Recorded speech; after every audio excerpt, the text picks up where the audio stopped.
하나의 흥미로운 썰을 풀어볼 테니 흉의 인과성 비판을 적용하며 이야기를 진행해 보도록 할게요. 작은 마을에서 벌어진 일인데 이름하여 존의 기묘한 커피머신 사건입니다. 작은 마을의 카페에서 일하는 존은 자신의 커피머신을 매우 사랑했습니다. 이 커피머신 덕분에 그는 마을 사람들 사이에서 최고의 바리스타로 불렸습니다. 그는 언제나 정확한 시간에 정확한 양이 커피를 내려서 손님들의 마음을 사로잡았죠. 이런 생활이 지속되자 날씨와 커피머신 사이에는 어떤 비밀스러운 인과성이 존재한다고 믿기 시작했습니다. 그러던 어느 날 존은 아침에 일어나 커피머신을 작동시키려고 하니 갑자기 커피머신이 이상한 소리를 내며 작동을 멈췄습니다. 존은 깜짝 놀라며 고장이 난 커피머신을 두고 머리를 쥐어뜯기 시작했습니다. 한참을 고민하던 존은 가장 친한 친구인 에밀리에게 도움을 요청했습니다. 에밀리는 유명한 대학에서 철학을 전공하고 있어 그곳에서 배운 흉의 인과성 비판에 대해 이야기해 주었습니다. 그녀는 존에게 인과관계에 집착하지 말고 단지 커피머신을 수리해보자는 이야기를 했습니다. 하지만 존은 여전히 커피머신의 고장과 자신의 운명 사이에 뭔가 중요한 연관이 있을 것이라고 생각했습니다. 에밀리, 이건 단순한 고장이 아니야. 이 기계는 날씨와도 뭔가 관련이 있는 것 같아. 나는 커피머신을 고치기 전에 뭘 바꿔야 할지 생각해봐야 해. 라고 소리쳤습니다. 그러자 에밀리는 흉의 인과성 비판에 대해서 다시 한번 설명해 주었습니다. 존, 인과관계는 단지 우리의 반복적 경험에 의해 형성된 믿음일 뿐이야. 내가 날씨와 커피머신 사이에 어떤 인과적 연결고리를 찾으려 하는 것 자체가 오류일 수 있어. 우리 경험상 A가 일어난 후에 B가 일어나는 걸 봤다고 해서 A가 반드시 B를 일으킨다는 증거가 되는 건 아니야. 존은 한참을 고민했습니다. 그는 에밀리의 말이 조금씩 이해되기 시작했습니다. 그때부터 그는 커피머신의 고장도 단순한 기계적 문제일 뿐 그 이상의 의미를 부여하지 않기로 했습니다. 그리고 기계를 수리하러 부른 수리공은 단순히 전선이 헐거워져 있던 것을 발견했습니다. 그것을 고치기 위해 단 몇 분 만에 일을 해결했습니다. 다음날 아침 존은 다시 커피를 내리기 시작했고 이제 날씨와 커피머신 사이에 어떤 신비한 인과관계 찾는 대신 그의 실력 덕분에 커피 맛도 정상으로 돌아왔습니다. 카페에 돌아온 존을 보며 에밀리는 미소 지었습니다. 와, 존, 모든 것은 단순하게 생각할 때 더 명확하게 보일 때도 있어. 우리 경험에서 반복되는 사건들이 있더라도 그것이 항상 인과적으로 연결된 것은 아니야. 몇 번 더 생각해보면 알게 될 거야. 존은 이제 단지 커피머신이라는 하나의 도구에 대해 겸손하게 접근하게 되었습니다. 그의 카페는 여전히 번창했고 그는 커피를 만드는 즐거움과 순간에 집중하게 되었습니다. 그의 삶도 평화로워졌고 더 이상 인과적 미스터리에 집착하지 않게 되었습니다. 이렇게 존의 기묘한 커피머신 사건을 통해 우리는 인과성 비판의 철학적 의미를 좀 더 재미있게 이해할 수 있었어요. 흉의 이론은 단순한 철학적 지식만이 아니라 일상 속에서 우리가 생각하는 방식에도 큰 영향을 미칠 수 있음을 보여주네요. 두 번째 이야기인 날 옛적 철학에 깊이 빠진 젊은이 테오가 살고 있었습니다. 그는 세상의 모든 것들이 왜 어떻게 변화하는지 항상 궁금해했습니다. 테오에게는 논리적인 지혜와 감각적인 진리라는 두 명의 절친한 친구가 있었습니다. 어느 날 테오는 친구들 집 앞에 서서 심각한 얼굴로 문을 두드렸습니다. 지혜가 문을 열고 테오에게 물었습니다. 테오 얼굴이 왜 그래? 무슨 일이야? 테오는 한숨을 쉬며 말했습니다. 지혜, 진리, 난 요즘 어떤 철학적 질문이 머리에서 떠나지 않아 세상 모든 것이 움직이는 이유가 무엇인지 알고 싶어. 진리는 미소를 지으며 그게 뭐가 어려워? 테오, 바람이 불면 나뭇가지가 흔들리고 뭔가가 움직이면 그게 다야. 라고 대답했습니다. 하지만 테오는 고개를 저으며 그렇게 단순하지 않아. 모든 움직임에는 원인과 결과가 있잖아? 자꾸 따라 올라가다 보면 멈출 수 없는 질문이 생겨. 최초의 원인은 뭐지? 라고 반박했습니다. 지혜가 눈을 반짝이며 말했습니다. 아, 알겠어. 이건 아마도 토마스 아퀴나스 제1의 원동자 논증을 말하는 거구나?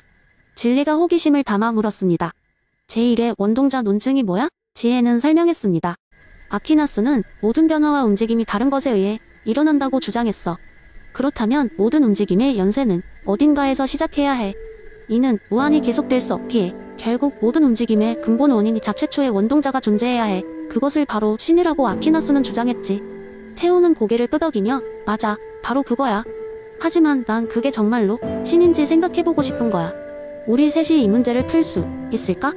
라고 말했습니다. 진리가 나섰습니다. 좋아, 우리 마을에 있는 모든 변화를 조사해보자. 아마 그럼 답을 찾을 수 있을 거야. 그리고 셋은 함께 마을을 돌아다니며 각종 변화를 관찰하기 시작했습니다. 나뭇가지가 흔들릴 때, 마차가 지나갈 때, 강물이 흐를 때마다 그들은 멈춰서 원인을 생각했습니다. 하지만 모든 원인을 추적할수록 며칠이 지나고 셋은 마을이 고대 신전에 도착했습니다. 신전 안에는 오래된 서적이 가득했고 그 중 하나는 토마스 아퀴나스의 저서였습니다. 지혜가 그 고서를 들고 말했습니다. 여기 답이 있을지도 몰라. 새든 책을 조사하며 아퀴나스의 제1의 원동작, 논증을 더 깊이 이해했습니다. 진리가 말했습니다. 어쩌면 이건 단지 철학적 사고로 해결할 수 없는 문제일지도 몰라. 신이 존재한다면 그 신은 우리 이성과 논리를 초월하는 존재일 거야. 태우는 친구들의 얼굴을 보며 미소 지었습니다. 맞아. 우리는 모든 것을 이해할 수 없을지도 몰라. 그러나 우리의 질문과 탐구는 우리를 더 나은 인간으로 만들어주고 더 나은 세상을 만들 수 있게 해줘. 결과적으로 테오하그의 친구들은 제1의 원동자 논증을 통해 세상의 변화를 이해하며 신에 대한 새로운 인식을 얻게 되었습니다. 그들의 철학적 탐구는 계속될 것이며 더 많은 질문을 던지며 진리를 찾아 나갈 것입니다. 세 번째 이야기. 옛날 옛적 아주 먼 곳에 자유시장 섬이라는 이상한 섬이 있었습니다. 이 섬에는 사람들이 각자 자기만의 방법으로 생존하고 있었고 누구도 누구의 지배를 받지 않는 완전한 자유 상태에 있었습니다. 여기엔 농장 주인, 어부, 대장장이 그리고 다양한 직업을 가진 사람들이 살고 있었죠. 그러나 이 섬에는 커다란 문제가 있었습니다. 모든 사람이 자신의 생존과 이익을 위해 자유롭게 행동하다 보니 결국 큰 혼란이 발생했습니다. 대장장이가 자신의 도구를 훔쳐갔다는 이유로 어부와 싸우게 되고 농장 주인은 곡식을 누구와도 나누지 않으려 해굶주리는 사람이 생기기 시작했습니다. 이러한 혼란 속에서 사람들은 모두가 무제한 이 자유를 가지고 있다는 것이 오히려 불행을 가져온다는 사실을 깨닫기 시작했습니다. 어느 날 저녁, 섬 주민들이 모두 모여 대책을 논의하기로 했습니다. 그들은 서로의 자유를 조금씩 포기하고 대신 섬을 더 안전하게 만들 방법을 찾기 시작했습니다. 섬의 중심에는 아주 똑똑하고 지혜로운 노인이 있었는데 그의 이름은 홉슨이었습니다. 홉슨은 이렇게 말했습니다. 우리 모두가 각자의 이익을 위해 싸우기만 한다면 이 섬은 곧 망하고 말 것일세. 그렇다면 우리 모두가 안전하고 평화롭게 살기 위해 모든 사람이 동의하는 규칙을 만들고 이를 지킬 수 있게 어떤 형태의 계약을 맺어야 하지 않겠는가? 주민들은 모두 고개를 끄덕이며 집중했습니다. 홉슨은 이어서 말했습니다. 우리가 모두 동의하는 리더를 선출하여 그에게 권력을 주고 그가 섬 전체를 관리하고 모든 사람에게 공평한 규칙을 집행하도록 하세. 이렇게 하면 우리는 더 이상 만인에 대한 만인의 투쟁을 하지 않아도 되는 것이네. 섬 사람들은 처음에는 자신의 자유를 포기하는 것에 대해 망설였지만 차츰 그의 제안이 타당하다는 것을 깨달았습니다. 그래서 그들은 힘센 사람, 정의로운 사람, 지혜로운 사람 중에서 후보를 뽑아 리바이어던이라 불리는 자를 선출했습니다. 리바이어던은 곧 섬의 법과 질서를 담당하게 되었고 홉슨의 이론을 실천하게 되었습니다. 섬 주민들은 자신의 일부 자유를 리바이어던에게 위임했지만 그 결과로 모두가 더 안전하게 살 수 있는 환경이 조성되었습니다. 이제 대장장이는 어부와 싸우지 않고 농장 주인은 곡식을 나누어 섬 전체가 굶주림에서 벗어났습니다.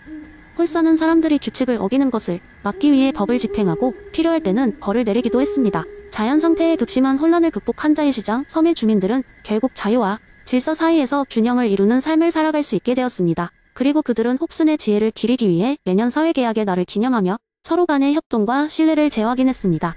이 이야기는 우리에게 홉스의 이론이 단순한 철학적 개념에 그치는 것이 아니라 실제로도 사람들의 삶에 큰 영향을 미칠 수 있음을 보여줍니다. 결국 우리는 사회계약을 통해 규칙과 질서를 만들어내고 평화롭게 공존할 수 있는 기반을 마련할 수 있습니다. 네 번째 이야기. 아주 먼 날개 달린 마법의 시대. 꿈과 꿈이 부딪혀 기적으로 탄생한 작은 마을이 있었어. 이 마을은 루소빌이라고 불렸고 여기 사는 모든 사람들은 자유롭게 날아다니는 마법의 새처럼 살아갔지. 루소빌에는 마법의 샘이 있었고 그 물을 마시는 사람은 온갖 마법을 사용할 수 있는 능력을 얻게 되었어. 그러나 공짜로 얻은 자유에는 문제도 많았단다. 사람들은 각기 다른 마법의 능력을 이용해서 더 많은 샘물을 독차지하려 했고 결국 소동과 갈등이 끊이질 않았어. 북쪽 언덕에 사는 장난꾸러기 토니는 다른 사람들의 물을 빼서 자기 것처럼 만들면서 독특하게 자유라고 주장했고 남쪽 숲에 살던 조사라 할머니는 누군가의 집을 불태워도 마법이 힘으로 복구할 수 있다며 방어하곤 했지. 결국 여기저기서 다툼과 혼란이 이어지다 보니 꼬맹이들마저 자유로움을 두려워하기 시작했어. 자유가 자유 같지 않은 날들이 이어지던 어느 날 마법의 샘입구에 루소라는 이름의 방랑자가 나타났어. 그는 긴 순례의 여정 끝에 이 마을에 도착했는데 남은 생을 이곳에서 보내기로 결정했지. 루소는 차분한 목소리로 마을 사람들 모두를 불러 모아 말을 꺼냈어. 여러분, 지금 우리는 존중받기를 원하면서도 상대를 존중하지 못하는 상태에 놓여 있습니다. 자연 상태에서의 자유는 귀중하게 여겨야 하지만 이제 우리는 더 좋은 방향으로 나아갈 때입니다. 여러분은 자유를 느끼지만 동시에 그 자유를 위한 규칙을 스스로 만들어야 합니다. 사람들은 의아해하며 루소의 말을 들었어. 그럼 어떻게 해야 하지? 하는 질문이 여러 사람들 사이에서 터져나왔단다. 루소는 마을 사람들에게 아주 간단한 제안을 했어. 모두가 자신의 자유를 포기하는 것이 아니라 각자의 자유를 보호받기 위해 일정한 규칙을 만들고 지키자는 것이지. 이렇게 하면 모두가 더 안전하고 행복하게 자유를 누릴 수 있다는 거였어. 루소의 제안에 따라 마을 사람들은 한 곳에 모여 각자의 의견을 나누기 시작했어. 북쪽 언덕에 토니는 초기에 가장 적극적으로 반대했지만 루소의 설명을 듣고 자연 그대로의 자유를 위해 이 협의를 동참하게 됐어. 조사라 할머니도 자신의 마법 능력을 공동의 이익을 위해 사용하기로 했지. 몇 주에 걸친 심도 있는 논의 끝에 루소빌의 주민들은 합의에 도달하게 되었어. 그들은 마법의 셈을 이용할 때 모든 사람들에게 균등하게 분배하며 마법의 능력을 타인의 행복과 안정에 기여하도록 사용하기로 쓴 규칙을 만들었어. 이 규칙을 따르는 공동체는 곧 서로를 믿고 존중하는 새로운 관계를 형성하게 되었어. 언제나 맑은 날 루소 그리고 마을의 주주들은 이제 하나된 마음으로 루소 계약이라 불리는 문서를 작성했지. 그 계약서에는 마을의 모든 구성원들이 자유를 보장받는 동시에 서로의 안전과 행복을 위한 책임을 지겠다는 내용이 담겨 있었어. 그 계약서가 완성되던 날 루소빌의 하늘에는 무지개가 떠올랐어. 모든 주민들은 자신의 자유를 진정으로 느끼며 평화롭고 조화로운 삶을 살게 되었단다. 사람들은 이제 서로를 더 이해하고 공공의 이익을 위해 협력했으며 진정한 자유를 만끽하게 되었어. 이렇게 루소빌의 사람들은 루소의 사회개혁 이론을 바탕으로 새로운 사회를 만들어 나갔지. 자유와 평등이 조화를 이루는 세상을 직접 경험하며 루소의 이론이 단순한 사상이 아니라 실제로 구현될 수 있는지 확신할 수 있게 되었단다. 어떻게 보면 루소빌은 마법이 마을이 아니라 인간이 만들어가는 가장 이상적인 세상이었을지도 몰라.